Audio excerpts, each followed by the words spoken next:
ಇದುವರೆಗೂ ನಾನು ಅವ್ರ ಬಗ್ಗೆ ಮಾತಾಡಿದ್ರೆ ಅವ್ರ ವಿರುದ್ಧವಾಗಿ ಹೋದ್ರು ಬೆಂಗಳೂರಲ್ಲಿರೋ ನನ್ನ ಕಡೆ ಅವ್ರನ್ನ ಸಾಯಿಸ್ತೀನಿ ಅಂತ ಹೇಳಿ ನನ್ನ ಎದುರಿಸ್ತಾ ಇದ್ರು. ಪಾಪ ನನ್ನ ತಂದೆ ತಾಯಿ ಹಣೆ ಬರದಲ್ಲಿ ಅಳಿಯನ ಕೈಯಲ್ಲೇ ಸಾವು ಅಂತ ಬರ್ದಿದ್ರೆ ನಾನು ತಾನೇ ಏನು ಮಾಡೋಕ್ಕಾಗುತ್ತೆ ಹೇಳಿ. ಆದರೆ ಈಗ ನನ್ನ ಮಗ, ನನ್ನ ಸೊಸೆ, ನನ್ನ ಅಕ್ಕ, ನಾನು ಈ ಮನೇಲಿ ಪಡ್ತಿರೋ ನೋವನ್ನ ತಡ್ಕೊಂಡಂತೂ ಇರ್ಲಿಕ್ಕೆ ಸಾಧ್ಯನೇ ಇಲ್ಲ. ಚಿಕ್ಕವ್ವ, ಅಮ್ಮ ಎಷ್ಟೇ ನೋವಾದರೂ ತಾಳ್ಮೆಯಿಂದ ಇರ್ತಾಳೆ. ಆ ತಾಳ್ಮೆನೇ ನಮ್ಮನ್ನೆಲ್ಲ ಕಾಯ್ತದೆ. ನೀನು ಬೇಜಾರು ಮಾಡ್ಕೋಬೇಡ ಬಿಡು. ಹಾಗಂತ ಇಷ್ಟೆಲ್ಲ ಅನ್ಯಾಯ ಆಗ್ತಿದ್ರು ಇದನ್ನೆಲ್ಲ ನೋಡ್ಕೊಂಡು ಸುಮ್ಮನೆ ಇರ್ಬೇಕೇನೋ? ಇನ್ನೇನು ತಾನೇ ಮಾಡೋಕ್ಕಾಯ್ತು ಚಿಕ್ಕವ್ವ? ಈ ಕ್ಷಣನೇ ನಾನು ನನ್ನ ಅಕ್ಕ ಸೊಸೆನ ಕರ್ಕೊಂಡು ಶಿವು ಮನೆಗೆ ಹೋಗೋಕ್ಕೂ ಸಾಧ್ಯ. ಶಿವು ಮತ್ತೆ ಪಾರು ಮುಂದೆ ಈ ಮನೇಲಿ ನಿಮ್ಮಪ್ಪ ಮಾಡ್ತಿರೋ ಅನ್ಯಾಯನ ಒಂದು ಬಿಡ್ದಂಗೆ ಹೇಳಕ್ಕೂ ಸಾಧ್ಯ.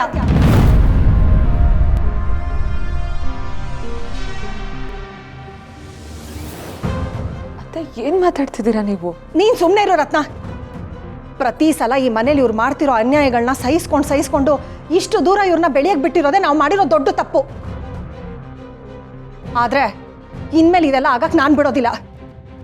ಅಕ್ಕ, ರತ್ನ, ನಡೀರಿ ನಾವು ಹೋಗೋಣ. ಚಿಕ್ಕವ್ವ, ನನ್ನ ಮಾತು ಕೇಳು. ನೀನು ಅಲ್ಲೋಗೋದು, ಅಲ್ಲೇನೋ ಆಗೋದು, ಶಿವು ಕೋಪ ಮಾಡಿಕೊಂಡು ಇನ್ನೇನೋ ಮಾಡೋದು, ರಶ್ಮಿ ಸೀನಿಸ್ತಲ್ಲಿ ಏನಾಯ್ತು ನೀವು ನೋಡ್ಲಿಲ್ವೇ?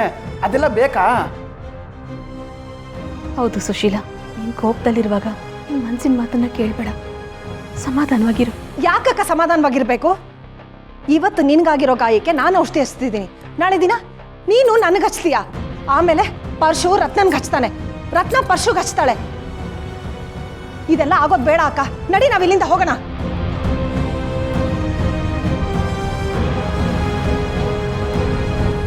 ಇನ್ನು ಏನಕ್ಕ ಯೋಚನೆ ಮಾಡ್ಕೊಂಡು ಕೂತಿದ್ಯಾ? ನಡಿ ಅಕ್ಕ, ನಡಿ ರತ್ನ. ಚಿಕ್ಕವ್ವ, ನನ್ನ ಮಾತು ಕೇಳು, ಹೊಸಿ ತಡ್ಕೊಳ್ಳಿ. ಇಷ್ಟೆಲ್ಲ ಆದ್ಮೇಲೂ ತಡ್ಕೊಂಡಿರೋ ಅಂತ ಹೇಳ್ತಿದ್ಯಲ್ಲ, ನೀನ್ ಯಾವ ಸೀಮೆ ಗಂಡ್ಸೋ? ನೀನು ನನ್ನ ಮಗ. ಅಕ್ಕ, ರತ್ನ, ನಡೀರಿ. ಅತ್ತೆ, ಹಾಗೆಲ್ಲ ಮಾಡಬೇಡಿ, ನನ್ನ ಮಾತು ಕೇಳಿ ಪ್ಲೀಸ್.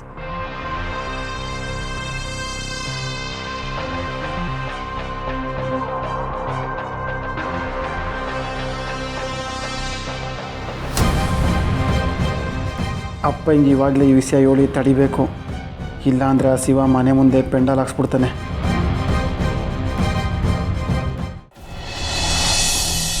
ಅತ್ತೆ ಅತ್ತೆ ಪ್ಲೀಸ್ ನನ್ನ ಮಾತು ಕೇಳಿ.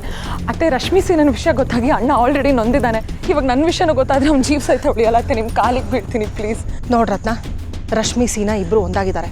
ಶಿವುಗ ಅಕಸ್ಮಾತ್ ಸತ್ಯ ಗೊತ್ತಾದ್ರೂ ಅದನ್ನ ಎದುರಿಸೋ ಧೈರ್ಯನೂ ಅವನಲ್ಲಿದೆ, ಸಾಮರ್ಥ್ಯನೂ ಅವನಲ್ಲಿದೆ. ಛತ್ರಿ ದಣಿ, ಮಂಜಿನ ಹಿಂದೆ ಮಳೆ, ಗಂಜಿ ಹಿಂದೆ ಅನ್ನ. ನನ್ನ ಜೊತೆಗಿದ್ರೆ ಅಪಾಯ, ನನ್ನ ಕಾಲ್ ಕೆಳಗಡೆ ಇದ್ರೆ ಬದುಕೋ ಉಪಾಯ ಅಲ್ವಾ? ದಿಟ ದಣಿ. ಅಪ್ಪಯ್ಯ, ಅಪ್ಪಯ್ಯ, ಡೇಂಜರ್ ಅಪ್ಪಯ್ಯ, ಡೇಂಜರು. ಇದ್ಯಾಕೆ ದೊರೆ ಹಿಂಗೆ ಓದಾಡ್ತಿದ್ದೀರಿ? ಮಾರಿಗುಡಿ ಡೇಂಜರು ಇಲ್ವಾ? ಅಯ್ಯೋ ಅಪ್ಪಯ್ಯ, ಇನ್ನು 1 ನಿಮಿಷ ತಡ ಆದರೂ ಆ ಶಿವ ಬಂದು ನಮ್ಗೆಲ್ಲಾನು ಗುಂಡಿ ತೋಡ್ತಾನೆ. ಅಮ್ಮನು ಚಿಕ್ಕಮ್ಮನು ರತ್ನಿನ ಕರ್ಕೊಂಡು ನಮ್ಮ ಮನೆ ವಿಷಯನೆಲ್ಲ ಶಿವಂಗೆ ಹೇಳ್ಬೇಕಂತ ಹೊಂಟವ್ರೆ. ಏನಾನ ಮಾಡಿ ಬೇಗ ತಡಿಬೇಕು. ಅದ್ರ ಕೊಟ್ರೆ ಮೊದಲು ಕೈ ಇಟ್ಟಂತೆ. ಛತ್ರಿ, ನನ್ನ ಬಂದೂಕ್ ತಗೊಂಡು ಬಾರೋ. ಆಯ್ತು ದಣಿ.